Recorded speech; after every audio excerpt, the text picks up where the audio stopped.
الحلم بشير العلم كريم الغفران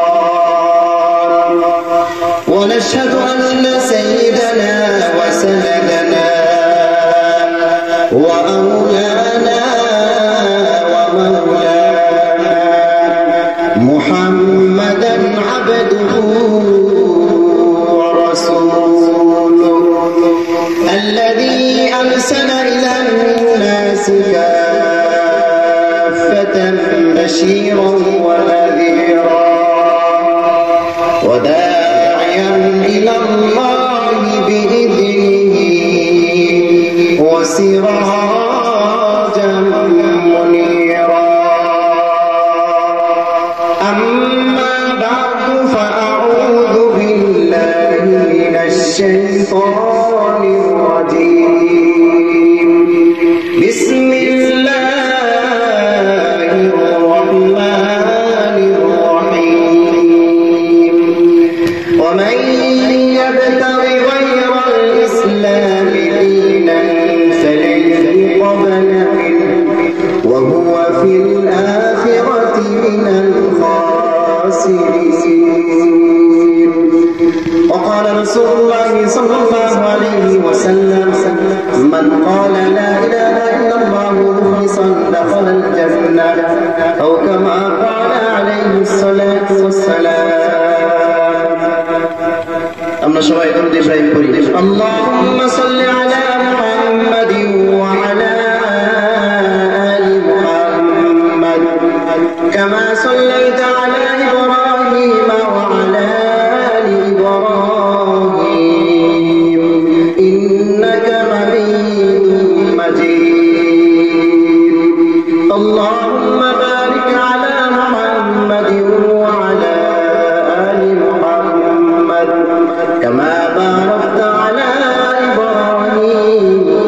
وعلى آل إبراهيم إنك حميد مجيد الحمد لله دانشلا خديجة الكبرى رضي الله تعالى عنها মহিলা মাদ্রাসা দুর্গাপুর নেত্রকোনা এর উদ্যোগে ইসলামী মহাসম্মেলনের শ্রদ্ধাভাজন ব্যক্তি জনাব সভাপতি সাহেব আমন্ত্রিত উলামায়ে কেরাম এবং সম্মানিত মুসল্লিয়ানে কেরাম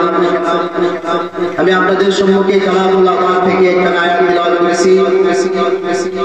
নবী করিম সাল্লাল্লাহু আলাইহি ওয়াসাল্লামের অসংখ্য অগণিত হাদিস থেকে একটা হাদিসের অংশ তিলাওয়াত করেছি আমি আপনাদের সম্মুখে কোরআন এবং হাদিস থেকে দুইটি বিষয়ে সংক্ষিপ্ত পরিসরে আলোচনা করার চেষ্টা করব ইনশাআল্লাহ প্রথম যে বিষয়টি সেটা হচ্ছে আদ-দাওয়াতু ইলা গায়রিল মুসলিম আল্লাহ তাআলা পৃথিবীর বুকে যে সমস্ত মুসলিম বান্দাদেরকে পাঠিয়েছেন সেই দাওয়াত সম্পর্কে আর দুই নম্বর বিষয় হচ্ছে যে সমস্ত খ্রিস্টানরা সারা বাংলাদেশের এমনকি সারা পৃথিবীর মুসলমানদের ঈমানকে ধ্বংস করার জন্য যত রকমের চেষ্টা আছে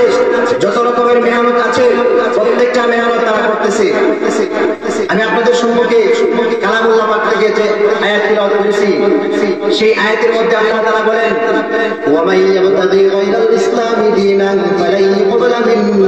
ওয়া হুয়া ফিল আখিরাতি মিনাল খাসিরিন আল্লাহ তাআলা পয়গম্বর মুহাম্মদ আমি আল্লাহ তাআলা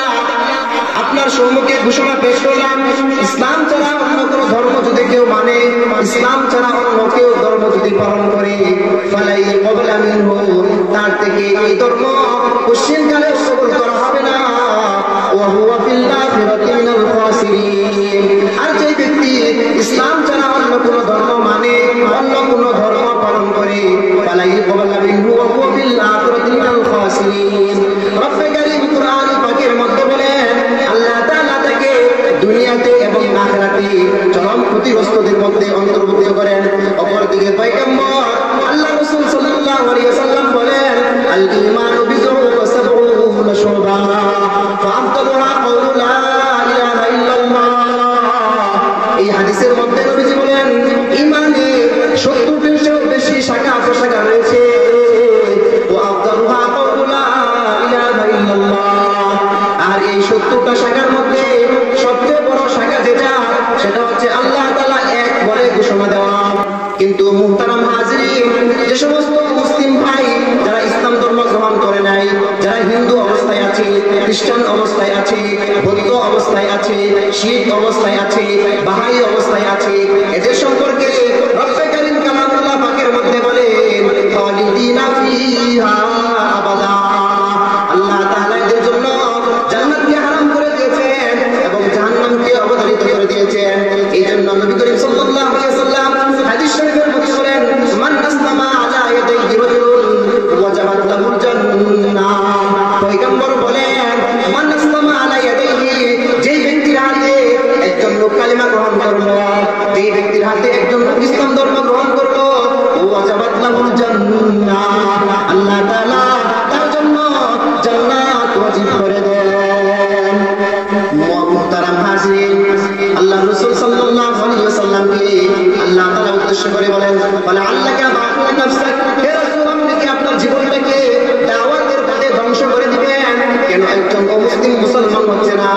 কেন একজন বেদিন ইসলাম ধর্মে প্রবেশ করতেছে না? এই জন্য কি আপনি আপনার জীবনটাকে ধ্বংস করে দিবেন? লাস্তা আলাইকুম বিমুসাইতির, আমি আল্লাহ তাআলা আপনি পয়গম্বরকে আমি জোরপূর্বক লোকজন কালিমা গ্রহণ করবে এই জন্য আমি